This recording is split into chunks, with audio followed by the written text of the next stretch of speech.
J'ai fait, c'est la dernière que j'ai faite, celle-là. Puis ça fait des années que je voulais la faire, ça faisait au moins 15-20 ans. Mais je n'avais pas. Puis là, tout d'un coup, je me trouve une grande toile de 3 pieds.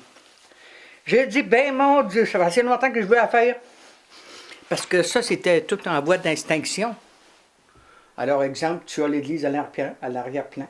Tu as le curé et son habillement, c'est vraiment plus de nos jours. Tu as ensuite le personnage avec son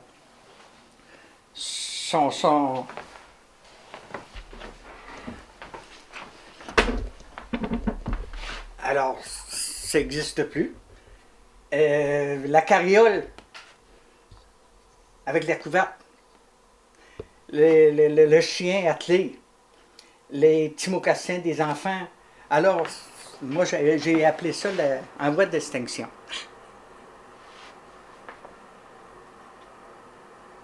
Et la madame, avec ses manchons, et puis son manteau de poêle, là.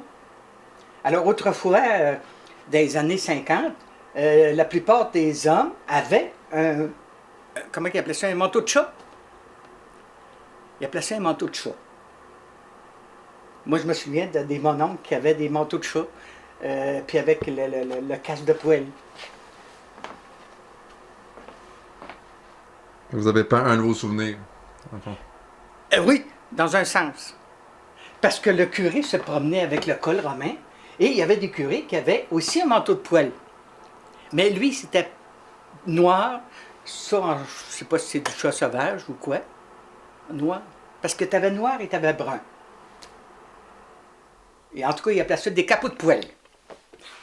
C'était le nom. Et les petits personnages, ben, c'était des mocassins, des gens de mocassins.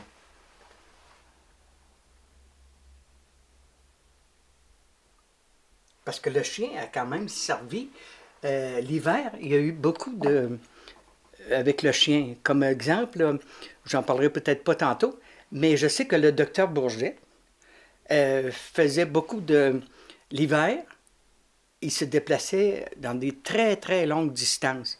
Et mademoiselle Lucette, qui était sa fille, nous dit que souvent, il pouvait être en raquette avec ou bien un traîneau à chien, ou cheval, ou même à pied. Là. Il se rendait même jusqu'à Saint-Adalbert, Rivière-Manie, qui est près de Saint-Onésime, dans les camps ou dans les scieries.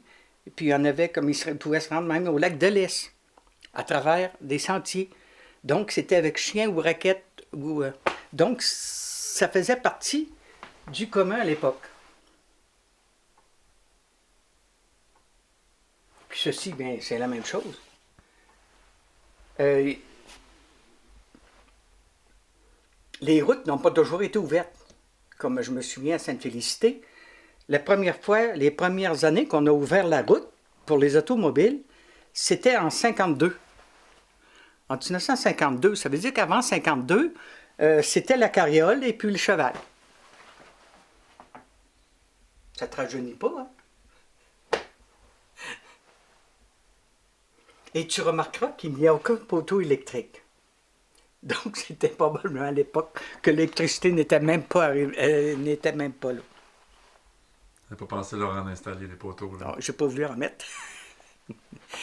Puis, je ne crois pas qu'à n'importe quelle paroisse qu'il y a eu l'électricité comme ça, là.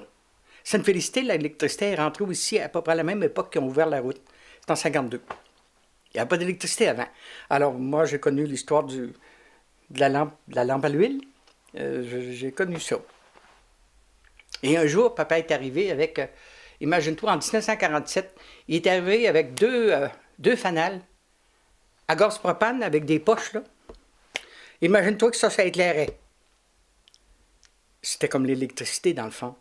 Alors, nous autres, on était aux oiseaux puis aux anges. Imagine-toi, deux fanals. C'était pas deux lampes, là. C'était des vrais fanals à gaz propane. Puis ça éclairait autant que l'électricité. C'était en 52. En 1947, les fanals, mais ensuite, l'électricité, ça a été en 52-53. Celui-là, je tenais à le faire. Je tenais vraiment à le faire. Parce que je trouvais que ça représentait vraiment